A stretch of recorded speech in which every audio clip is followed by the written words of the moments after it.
তার প্রশ্ন, ইমাম মাহাদি যে এসেছেন তা আমরা কিভাবে বুঝবো বা তাকে চেনার উপায় কি?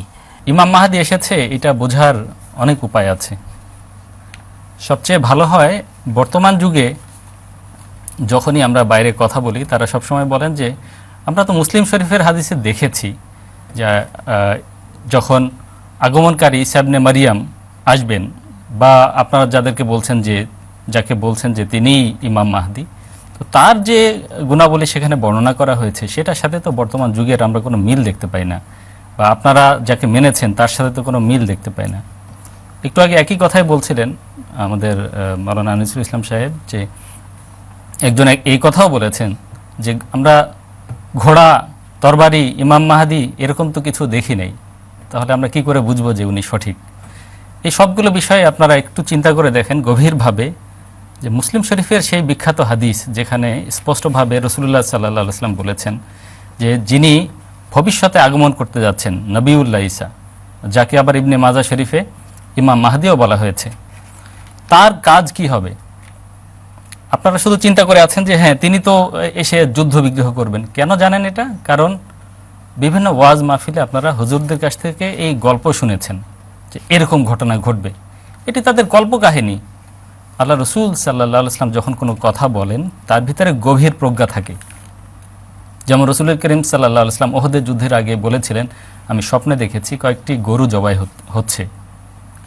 তো এটার অর্থ হলো পরবর্তীতে বোঝা গেল যে ওহদের যুদ্ধে অনেক সাহাবী শাহাদাত বরণ করেছিলেন। গরু জবাই মানে গরু জবাই না, বরং এটি সাহাবীদের শাহাদাত। এই যে বিশাল হাদিস যেখানে বর্ণনা করা হয়েছে সেখানে বলা হয়েছে যে যখন তিনি আসবেন আগমনকারী ঈসা ইবনে মারিয়াম, তিনি এসে তার নিঃশ্বাসে দাজ্জাল গলে যেতে থাকবে, তখন তিনি গিয়ে দাজ্জালকে তার বর্শা দিয়ে বধ করবেন, হত্যা করবেন। কিন্তু এখানে আরেকটা বিষয় কিন্তু আছে।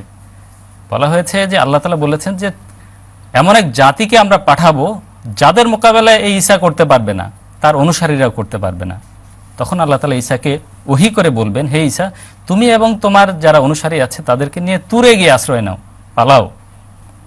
তাহলে যেখানে এই বড় এক জাতি যাদেরকে হত্যা করা যাচ্ছে না, এমনকি ঈসা আলাইহিস সালামের এত শক্তি থাকবে যে তার দৃষ্টিশক্তি যতদূর যাবে ততদূর পর্যন্ত কাফের ধ্বংস হতে থাকবে, কিন্তু এই কাফের কারা যাদেরকে ধ্বংস করা যাচ্ছে না? তাদের কথা বলা হয়েছে পবিত্র কুরআনে সূরা কাহফে। তারা হলো ইয়াজুজ মাজুজ মিন কুল্লি হাদাবিন ইয়ানসিলুন। রাসূল করিম সাল্লাল্লাহু আলাইহি ওয়াসাল্লাম হাদিসে স্পষ্টভাবে তাদের বিষয়ে যেভাবে বলেছেন, এখানে এই হাদিসে পরিষ্কারভাবে কুরআনেও এই বিষয়টি উল্লেখ এসেছে। এবং আল্লাহ রাসূল বলেছেন যে শেষ যুগের বিষয়ে যদি তোমরা জানতে চাও, বা ইমাম মাহদি বা ঈসা ইবনে আগমনকারী ঈসা ইবনে মারিয়ামের যুগের যে বিপদাবলী সে বিষয়ে যদি তোমরা জানতে চাও, কিভাবে রক্ষা পেতে হয় তা যদি জানতে চাও, সূরা কাহফ পড়ো। আমি সংক্ষেপে বলে দেই শুধু এতটুকু যে সূরা কাহফে এই বিষয়টি স্পষ্টভাবে আছে। রাসূল করিম সাল্লাল্লাহু আলাইহি ওয়াসাল্লাম বলেছিলেন যে ইয়াজুজ মাজুজকে এখন আটকে রাখা হয়েছে। ইয়াজুজ মাজুজ তারা দেয়ালের পিছনে আটকে আছে এবং যে কোনো সময় বের হবে এবং এই জগতে ছেয়ে যাবে, এবং সেটা হয়েছে। আপনারা চোখ খুলে দেখেন না। দেখেন কিছুদিন আগেও, খুব বেশি দিন আগের কথা না, যখন সোভিয়েত ইউনিয়ন এই আফগানিস্তানে আক্রমণ করলো, আফগানিস্তান তারা দখল করে রাখলো, আমেরিকা কি বলল?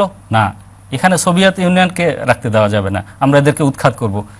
পাকিস্তানের যারা ছিল, এই তালেবান ছিল, আর সেখানে যারা মুজাহিদ ছিল, তাদেরকে আমেরিকা অস্ত্র দিল। সেই অস্ত্রের মাধ্যমে তারা এই সোভিয়েত ইউনিয়নকে তাড়ালো। আমেরিকা কি করলো?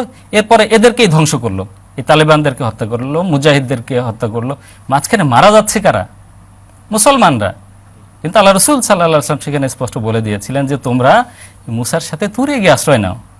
সেই কথাই হযরত মির্জা গোলাম আহমদ কাদিয়ানী আলাইহিস সালাম বলেছেন যে আমি কিস্তি নূহ নিয়ে এসেছি, আমার কিস্তিতে তোমরা ওঠো, এখানে তোমরা রক্ষা পাবা।